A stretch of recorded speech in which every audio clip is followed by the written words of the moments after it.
चतुर्थ दिवस की आज कथा है, कथा का चौथा दिन है।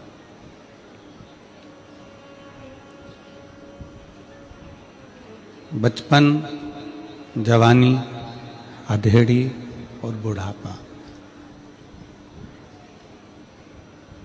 चौथी अवस्था है बुढ़ापा।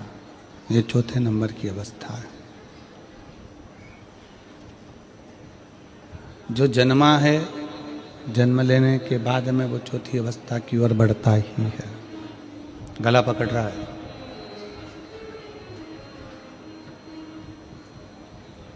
बचपन जाएगा, जवानी जाएगी, अधेड़ी जाएगी, फिर बुढ़ापे की ओर बढ़ जाओगे।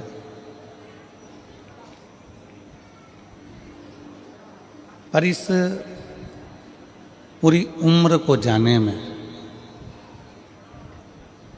हमने अपने घर को भर लिया।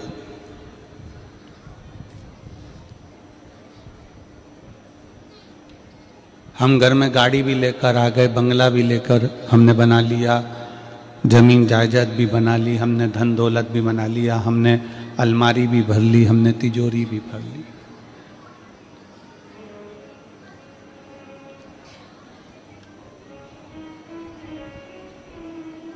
गोडाउन भी भर लिया, दुकान भी भर ली, घर भी भर लिया।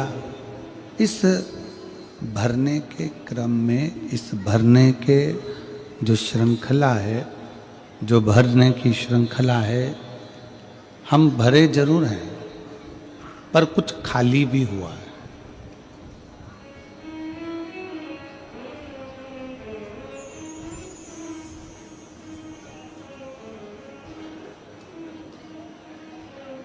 यहाँ मेरे बेटियां बैठी हुई हैं, बेटा बैठे हुए हैं, माताएं बैठी हुई हैं, भाई बैठे हुए हैं, यहाँ पर विराजमान हैं सभी की सभी।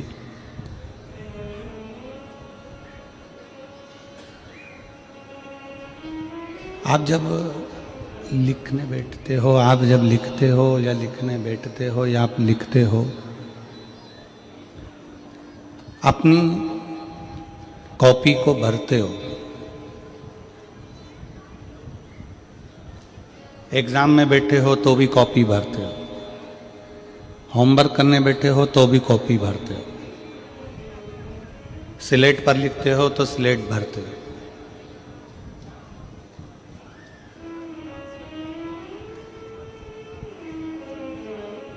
कॉपी को भरने में, लिखने में, कॉपी को भरने में पेन खाली होता चले जाता है। बोलो री मेरी बेटियों, सही है कि गलत है? बच्चे बोले, कॉपी भरते हो तो पेन खाली होता है कि नहीं होता है? जम के बोलो जरा। होता।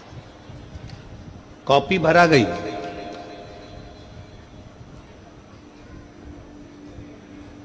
पर रजिस्टर भरा गया, कॉपी भरा गई, होमवर्क पूरा हो गया, पर उसको करने में तुम्हारा पेन पूरा की पूरा खाली हो गया। ढीले कम करो, गला पकड़ रहा है, उसको सेट करिए।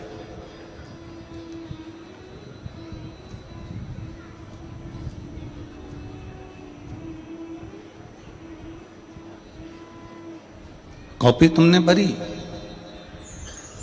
पर कॉपी भरने में, रजिस्टर भरने में, डायरी भरने में तुम्हारा पेन पूरा की पूरा खाली हो गया।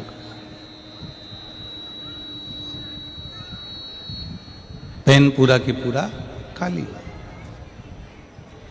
बस यही कथा हमारे जीवन की है।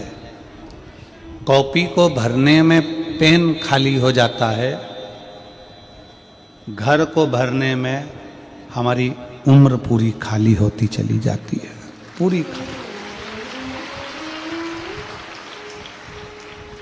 दुकान भर दी, गोडाउन भर दिया, घर भर दिया, गाड़ी लिया है, घोड़ा लिया है, पूरा घर में तिजोरी भर ली, अलमारी भर ली, गोडाउन भरा, फैक्ट्री भर ली, सब कुछ भरा, पर भरने में कितना कम हो गए, अंदर से पूरे खाली हो गए। बचपन पूरा चले गया, जवानी पूरी चली गई, अधेड़ी पूरी चली गई, बुढ़ापा आ गया, पूरे खाली अंदर से हो चुके।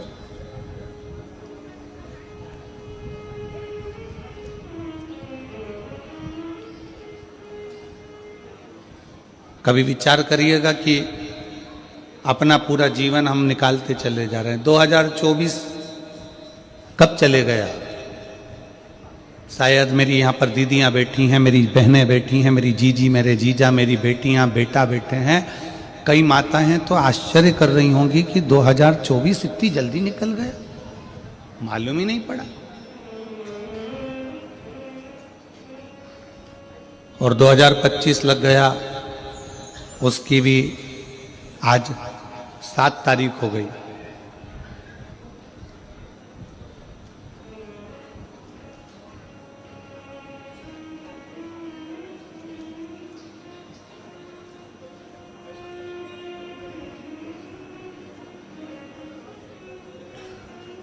उसकी भी आज 7 तारीख हो गई। दिन निकलते चले जा रहे हैं, समय निकलता चले जा रहा है। चैन खरीद सकते हो, चली गई वापिस आ जाएगी, गाड़ी चली गई वापिस आ जाएगी, मकान चले गया वापिस आ जाएगा, कपड़े चले गए वापिस आ जाएगा। पर यदि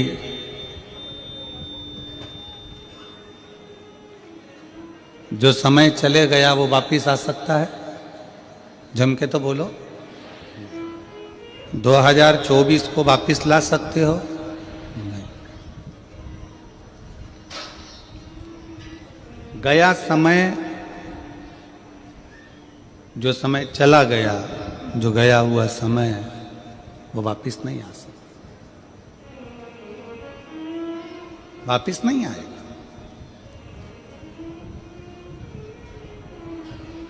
पर उस समय में हम कुछ ऐसा कर चलें कि समय भले वापिस ना आवे,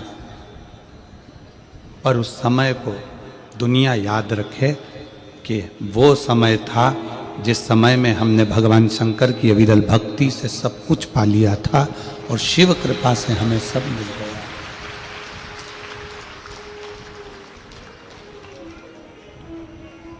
समय वापिस नहीं आएगा। समय गया तो गया, बचपन गया तो गया, जवानी गई तो गई, अधेड़ी गई तो गई। मकान को भरने में, गोडाउन को भरने में, दुकान को भरने में, फैक्ट्री को भरने में, खले को भरने में, पूरा शरीर, पूरा जीवन और पूरी सांसें खाली होती चली जाती।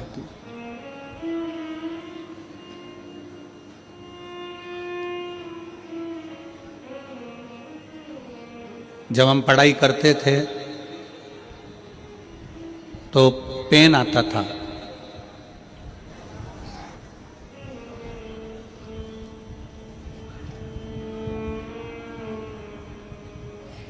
दिनेश जी आपने भी वो पेन देखा होगा जिसमें कांच लगा हुआ होता था और उसमें स्याही भरते थे। आप लोगों ने देखा है? स्याही वाला पेन, जिब लगी होती थी इसमें और उससे लिखते थे, उसमें कांच लेता था। किस किसने देखा है? जरा हाथ उठाओ। सबने देखा है? अरे वाह, मतलब आप हमारे साथ ही पढ़े हो, पक्का है, ठीक है।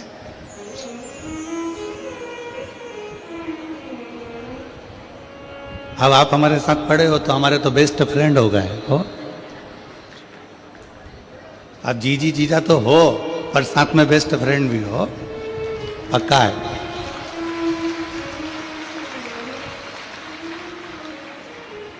उस पेन में स्याही भरना पड़ती थी। ढक्कन खोलो, उसको थोड़ा सा पेन का जिप खोल के उसमें स्याही भर दो। और जब परीक्षा हाल में पहुंचते थे ना, तो उस परीक्षा हाल में लिखते लिखते लिखते लिखते बार बार उस पेन के कांच की ओर देखना पड़ता था कि स्याही कितनी बची है। स्याही कम होती चली जाती थी और टेंशन बढ़ती चली जाती थी। लिखते गए लिखते गए लिखते गए, फिर देखा थोड़ी सी बची है, बहुत कम बहुत कम बहुत कम। आखिरी में 4 पेज एक पेज पूरा लिखने के लिए रह जाता था और थोड़ी सी स्याही बचती थी, तो अब सोचते थे कि कौन सा क्वेश्चन का उत्तर लिखना है जिसमें नंबर ज्यादा आ जाए, क्योंकि स्याही कम है। एक पेज पूरा बचा है, प्रश्न बहुत सारे बचे हैं, उसको लिखना है। तो ये देखा जाता था कि कौन सा प्रश्न पर सबसे ज्यादा अंक प्राप्त हो सकते हैं। कोई इसमें 2 अंक मिलता था, कोई में 5 मिलता था, कोई में 8 अंक का होता था, कोई 10 अंक का होता। कौन में सबसे ज्यादा मिलते, तो जो अंक में सबसे ज्यादा मिलते थे फिर उसको लिखते थे, क्योंकि स्याही कम बचती थी। वो पेन तो ऐसा बना था जिसको हम देखकर समझ जाते थे कि स्याही कम हो गई है, संभल जाओ। पर जीवन एक ऐसा पेन है जिसकी स्याही कब खत्म हो रही है किसी को नहीं मालूम पड़ता, कब आखिरी में वो कलम समाप्त हो, कब इसकी स्याही खत्म हो गई।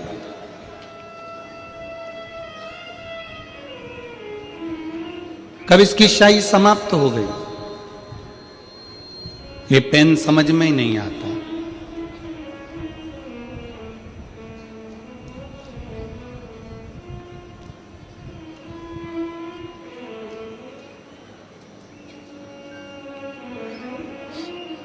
इस जीवन का कोई ठिकाना नहीं। जयपुर में अभी कुछ समय के पहले 24 में एक हादसा हुआ जिसमें केमिकल का ट्रक पूरा जल गया और उसके कारण ना जाने कितने निर्दोष भी चले गए। किसको मालूम था कि कौन सी स्याही आखिरी है।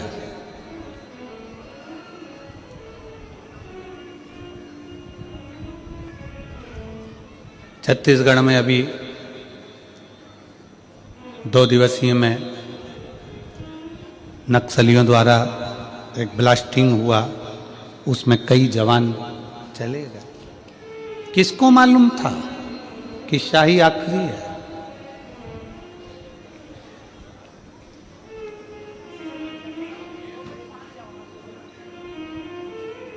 जयपुर की वो घटना जिसमें एक परिवार अपने बेटे के लिए कपड़े खरीदने गया है, एक परिवार अपनी बेटी के लिए कपड़े खरीदने गया है, गाड़ियां दौड़ रही है और पूरी गाड़ियों में आग लग गई है और शरीर पूरा जलता जलता व्यक्ति आखिरी में राख का ढेर बन गया।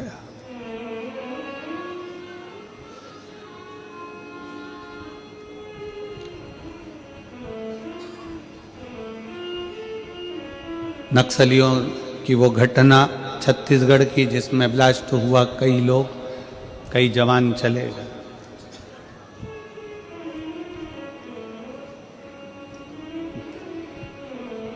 इस कलम की स्याही कौन सी आखिरी है, इस कलम की स्याही कौन सी समाप्त हो जाए, ये किसी को मालूम नहीं, किसी को नहीं मालूम। हर पल, हर घड़ी, हर क्षण आप और हम उस परमात्मा को याद कर कर जिए तो समझो कि हमारी कॉपी भरा रही।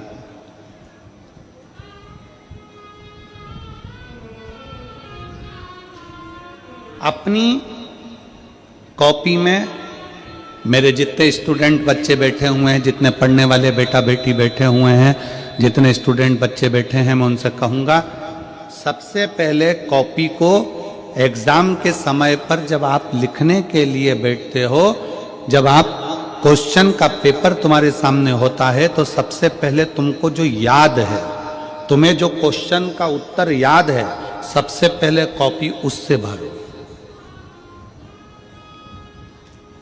फिर जिन क्वेश्चनों को तुम कम जानते हो, जब पूरी कॉपी उससे भर लोगे, फिर जिनको कम जानते हो फिर उस पर विचार करो, विवेक लगाओ कि मैंने पढ़ाई करी थी, उस पढ़ाई में मैंने यह क्वेश्चन स्मरण किया था और मुझे याद है, मैं लिख सकता हूं। पूरे कॉन्फिडेंस के साथ अपनी उस कॉपी में लिखना प्रारंभ करो। फिर अपनी चतुरता से, अपनी विद्वत्ता से जो तुमको याद प्रश्न आया है सामने पर तुम चतुर हो, तुम विद्वान हो, तुम साधारण नहीं हो, फिर उस प्रश्न का उत्तर लिखो जिसके तुम उस उत्तर को स्वयं विद्वत्ता से बना सकते हो। अगर आप अपने कॉन्फिडेंस के साथ, अपनी विद्वत्ता के साथ जब कॉपी में कुछ लिखोगे, उत्तर डालोगे, तो किसी की सामर्थ्यता नहीं है कि कोई तुमको फेल कर दे। आपका परिश्रम आपको आगे निकाल दे।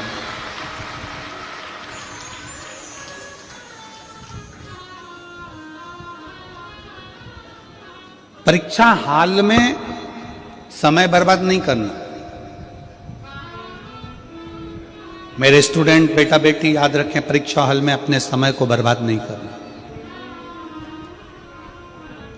जैसे परीक्षा हॉल में समय बर्बाद किया तो फिर वापिस उसी ही क्लास में पड़े रहना पड़ता है। उसी तरह संसार में आने के बाद यदि हम हमारे समय की कीमत नहीं जाने, हम अपने इस पूर्ण समय का कीमत ना जान पाए, तो फिर हमको भी ना जाने कितने जन्मों में बार बार जन्म लेकर मरना पड़ता है। समय की कीमत को जान।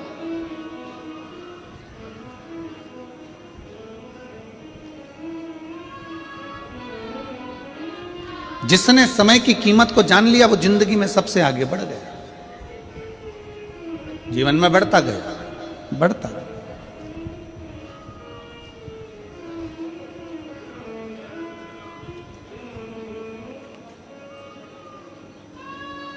अपने भीतर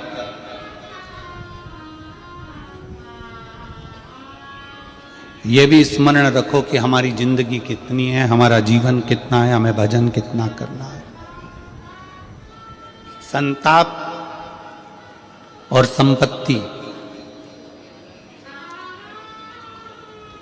दो हैं। क्या है? पहले नंबर पर क्या है? संताप, दुख, तकलीफ, कष्ट।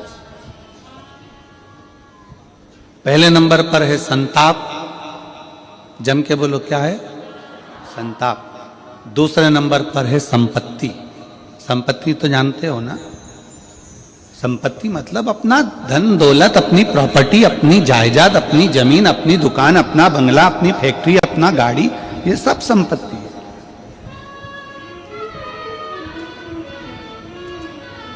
दो चीजें हैं, एक है संताप, आपका दुख, तकलीफ, कष्ट। दूसरे नंबर पर है संपत्ति।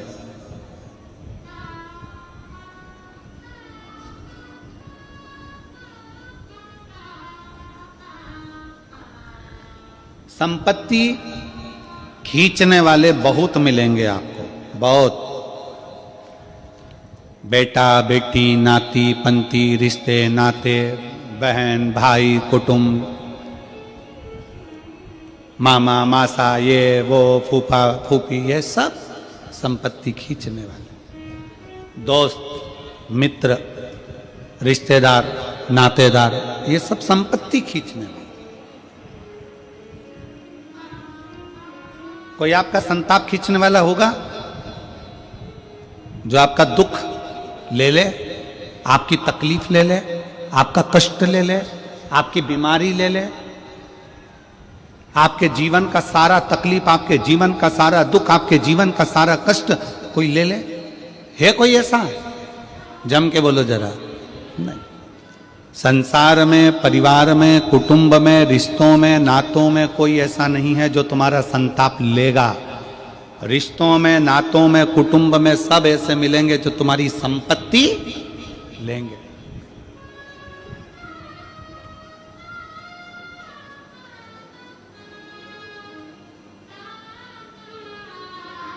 कई लोग ऐसे भी आएंगे,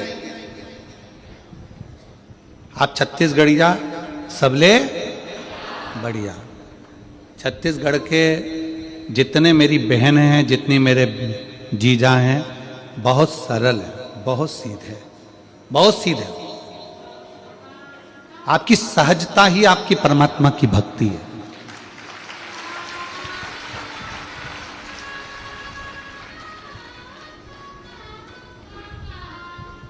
कई लोग आएंगे दूसरी जगह से आएंगे, आपके नगर में, आपके गांव में, आपके शहर में आकर रहेंगे। धीरे धीरे आपको कर्जा दे देकर आपकी जमीन को अपना बना लेंगे और एक दिन उसी जमीन पर तुम्हें गुलाम बनाकर काम कराएंगे। सावधान छत्तीसगढ़, सावधान मेरी जीजियों, सावधान मेरे जीजा।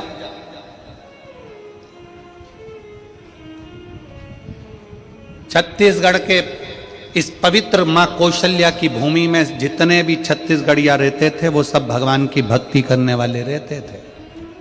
यहाँ छत्तीसगढ़ में लोग पहले ज़्यादा मदिरा का नशा, दारू का नशा नहीं करते थे। छत्तीसगढ़ के लोग कोई व्यसन में नहीं डूबे हुए थे। इनको जान कर करके लोग इनकी प्रॉपर्टी, इनकी जमीन, इनका घर, इनका गांव अपना बनाने के चक्कर में धीरे धीरे आपको व्यसन में डुबाना और व्यसन में डुबाकर धीरे धीरे आपकी जमीन को अपना खुद का बना लेना और बाद में आपको गुलाम बनाकर पटक देना और दर दर जाकर आप काम करना। बस यही जीवन इन्होंने करा। सावधान हो जाइए।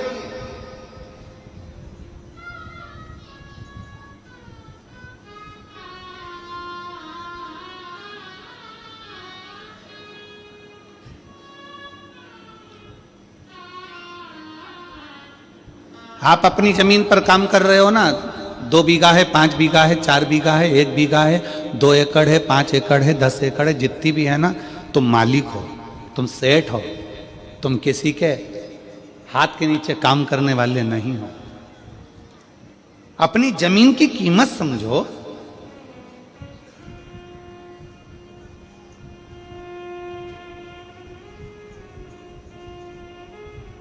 संताप को हरने वाला कोई नहीं होगा, संपत्ति को हरने वाले बहुत होंगे।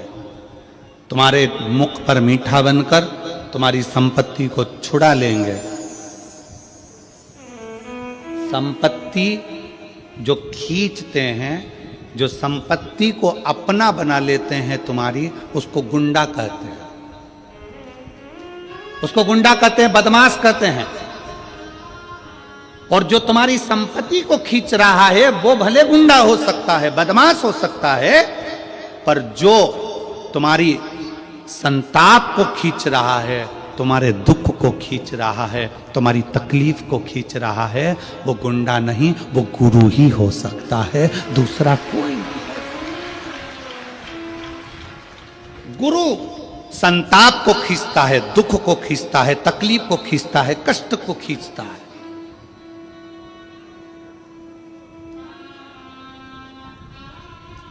गुंडे बदमाश जो होते हैं, जिनकी बुद्धि में ये है कि ये ज़मीन में कबाड़ लूँ, ये इससे घर ले लूँ, इससे मकान ले लूँ, इसको रोड पे खड़ा कर दूँ, ये संपत्ति को खींचते हैं।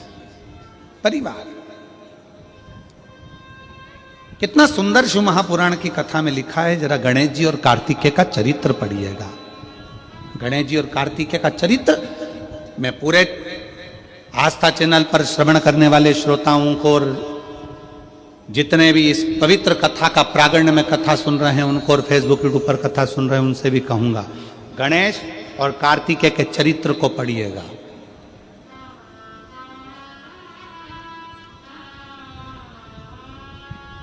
कि 2 जगह का धन खाने वाला,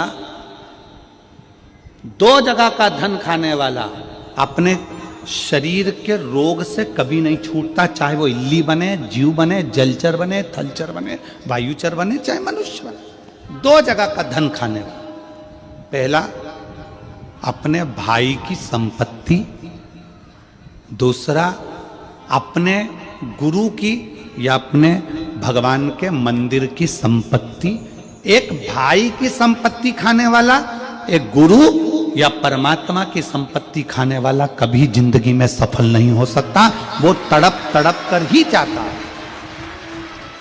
उसके शरीर में कष्ट, उसके शरीर में रोग, उसके शरीर में बीमारी आती ही है। शरणानंद कार्तिक और गणेश जी का सुंदर चरित्र शिव महापुराण में वर्णन आता है।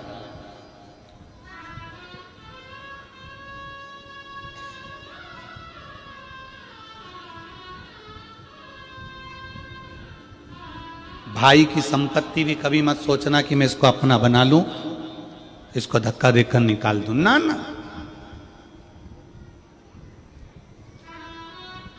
तेरी है, ये घर में, ये दुकान में, ये प्रॉपर्टी में तेरा हिस्सा है, ये तेरा भाग है। मेरी किस्मत का मुझे बाबा और देगा, तेरी किस्मत का तू रख, तुझे भी बाबा और देगा।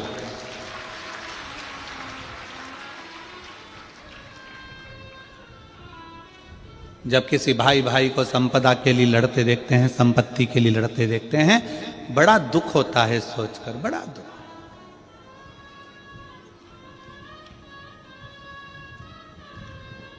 कई लोगों को खुशी भी होती है देखकर कि भाई भाई लड़ रहे हैं, परिवार वाले लड़ रहे हैं, कुटुंब वाले लड़ रहे हैं, ये रिश्तेदार नातेदार लड़ रहे हैं, अच्छा है, लड़ने दो, कम से कम इनको बर्बाद होने दो।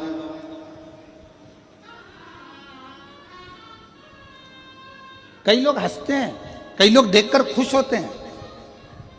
पर आस्था चैनल के माध्यम से सभी श्रोता भाई बहनों से निवेदन करूंगा कि भाई की संपत्ति, गुरु की संपत्ति और मंदिर की संपत्ति कभी जिंदगी में सफलता नहीं देती है, कभी नहीं। छोड़ो, रखो।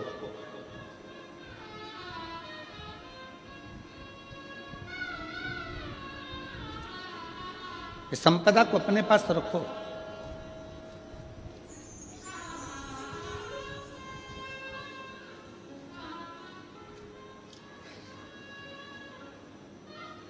अभी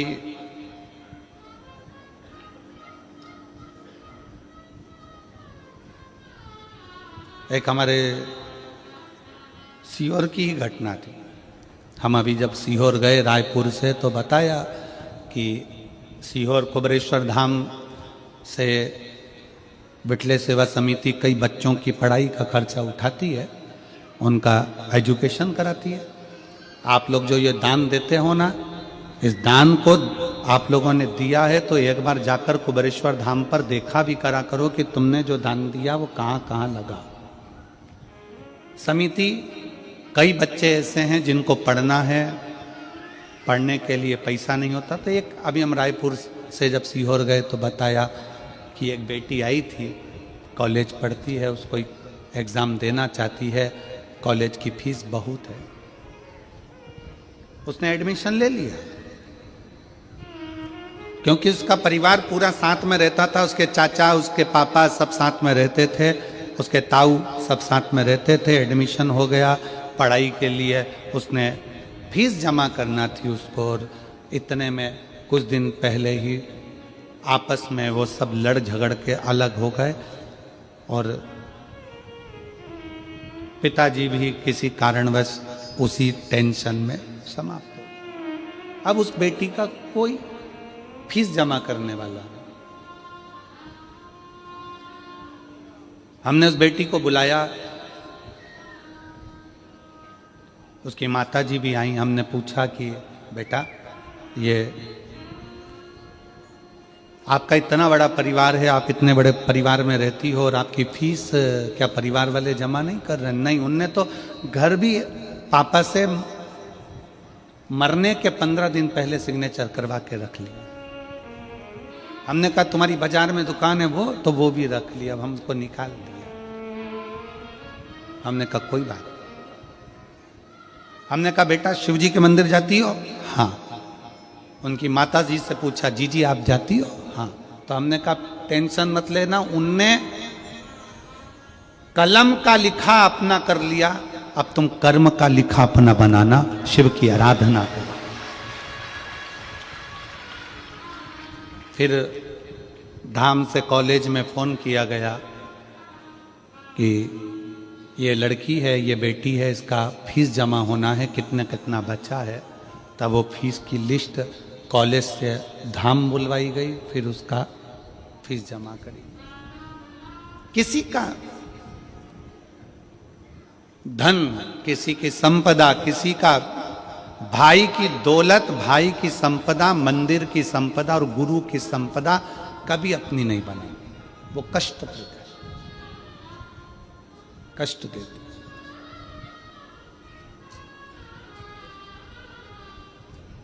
गुरु का एक काम है, संताप को हरना, तुम्हारे कष्ट को हरना, तुम्हारी तकलीफ को हरना, तुम्हारे दुख को हरना, गुरु का काम। शिव क्या करते हैं?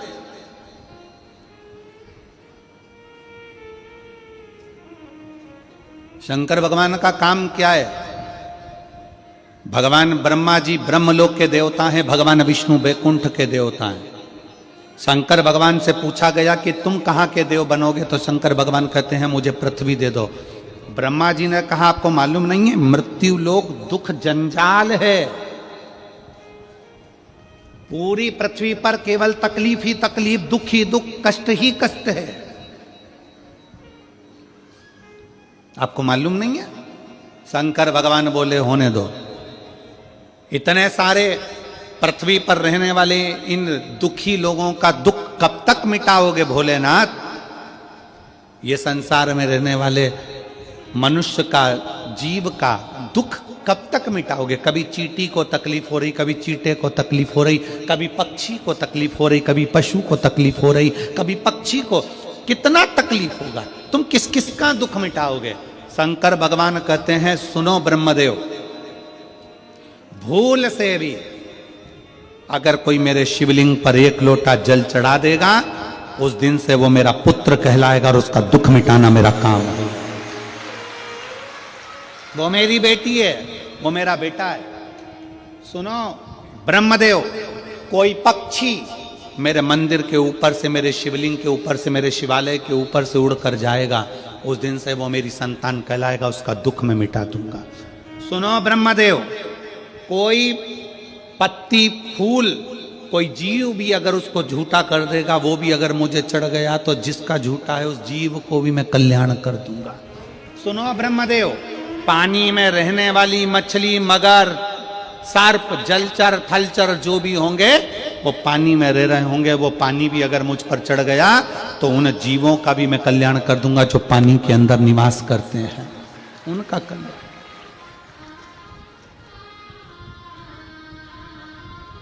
शिव उघड़ी है।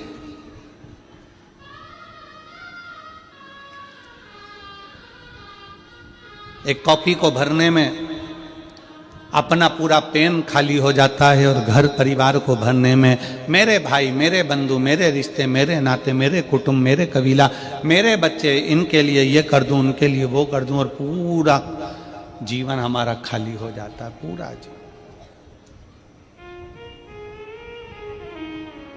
पूरा जीवन।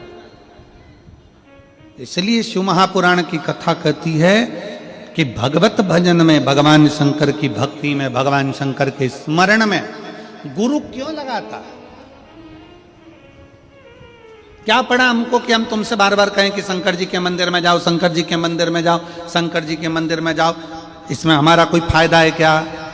जम के बोलो रे हालो को साकी जी जियो, हमारा कोई फायदा तुम्हारे मंदिर जाने से? हम यहां तुम्हें देखने आ रहे हैं कि हाले कोसा में कि तुम मंदिर गई कि नहीं गई? हम उत्तर प्रदेश में देखने आ रहे हैं क्या? हम मध्य प्रदेश में देखने आ रहे हैं कि राजस्थान में देखने आ रहे हैं कि गुजरात में देखने आ रहे हैं कि झारखंड में देखने आ रहे हैं कि उड़ीसा में देखने आ रहे हैं? हम देखने के लिए नहीं आ रहे कि तुम मंदिर गए कि नहीं गए। इसमें सियोर वाले महाराज का कोई फायदा नहीं। हेलमेट लगाओ,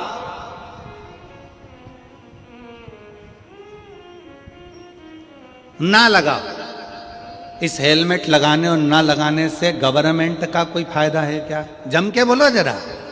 नहीं, फायदा किसका है? तुम्हारा। हेलमेट लगा के जाओगे, कहीं एक्सीडेंट हो गया, गिर पड़ गए, शरीर अगर टूट फूट गया तो चल जाएगा, पर ब्रेन अगर डैमेज हो गया तो तू मर जाएगा। इसलिए हेलमेट लगाओगे तो मरोगे नहीं, इसलिए सरकार उस पर सख्ती करती है। इसमें पुलिस का फायदा नहीं है, इसमें तुम्हारा फायदा है कि हेलमेट लगाओ, हेलमेट लगाओ। बार बार क्यों कहते हैं पुलिस वाले, गाड़ी रोक के हेलमेट लगा? सीट बेल्ट लगाने के लिए क्यों कहते हैं? इसमें सरकार का कोई फायदा है क्या सीट बेल्ट से? जम के बोलो जरा। नहीं, फायदा किसका है? तुम्हारा। सीट बेल्ट लगाओगे, एक्सीडेंट हुआ तो एकदम धक्के से गाड़ी तुम्हारे आंखों में, सिर में कांच नहीं चुभेगा, तुम बच जाओगे। हेलमेट लगाओगे तो तुम बच जाओगे। इसमें सरकार का फायदा नहीं है, हेलमेट लगाने से सरकार का फायदा नहीं, सीट बेल्ट लगाने से सरकार का फायदा नहीं, फायदा तुम्हारा है। उसी तरह एक लोटा जल शंकर को चढ़ाने से सीहोर वाले महाराज का फायदा नहीं, फायदा तुम्हारा है कि कुछ ना कुछ अच्छा हो जाए। इसमें हमारा फायदा नहीं है कि तुम मंदिर जाओगी तो कुछ हमको अच्छा सा मिल जाएगा, कुछ तुम हमको कुछ दे दोगे। ना ना ना, ये 15-15, 20-20 साल में बच्चे हो रहे हैं, तुम्हारे बच्चे हुए तो इसका फायदा किसको मिला? सीहोर वाले महाराज को नहीं, फायदा तुमको मिला। तुम्हारी औलाद तुम्हारी सेवा करेगी, तुम्हारी औलाद तुम्हारे पांव दबाएगी, तुम्हारी औलाद तुम्हारे खेत में काम करेगी, तुम्हारी औलाद नौकरी करेगी, तुम्हारी औलाद जब शादी होकर बहू लेकर आएगी तो गरम रोटी भी तुम खाओगे। सीहोर वाला महाराज थोड़ी ना खाएगा, फायदा तुम्हारा।